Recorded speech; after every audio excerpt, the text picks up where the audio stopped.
नदीर स्रोत पानी भासी जाई 23 वर्षीय युवकर मृत्यु।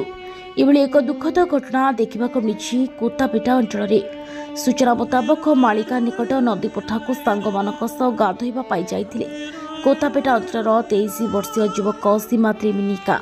किंतु दुखर कथा कि नदी में प्रबल स्रोत पानी भासी जाइए युवक सीमाद्री मिनयका, जहाँफल चांदिली थाना एक निखोज अभियोग जणाई परिवार लोके।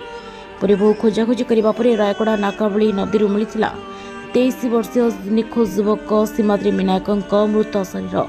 तेज 23 वर्षीय निखोज युवक सीमाद्री मिनायक 10वीं श्रेणी पास कर श्रमिक भाव में कार्य कर परिवार प्रतिपोषण करुवा बेले सीमाद्री मृत्यु पर सबड़े खेली जाइए शोकाकुल परिवेश। कोतापेटा आदिवासी साइगा कमर कोतापे आमर ग्राम पंचायत कोतापेटा आमर पड़ोसी साईर पिला से 12टा बेले से नदी के झाड़ा जाइला।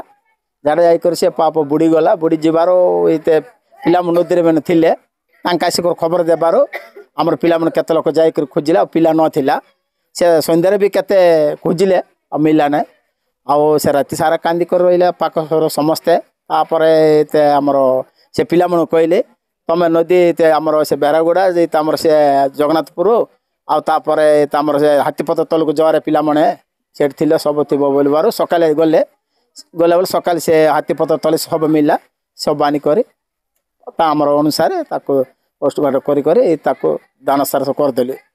आउर साईर समस्ते बहुत दुख अनुभव कर माँ दिन राति कांदुची कौन कर पुओ तो हाथ को बड़ हाथ को आसवा पिला मरीगला बोल बहुत दुख अनुभव कर। रायगड़ा कलेक्शन रिपोर्ट सूचना मीडिया।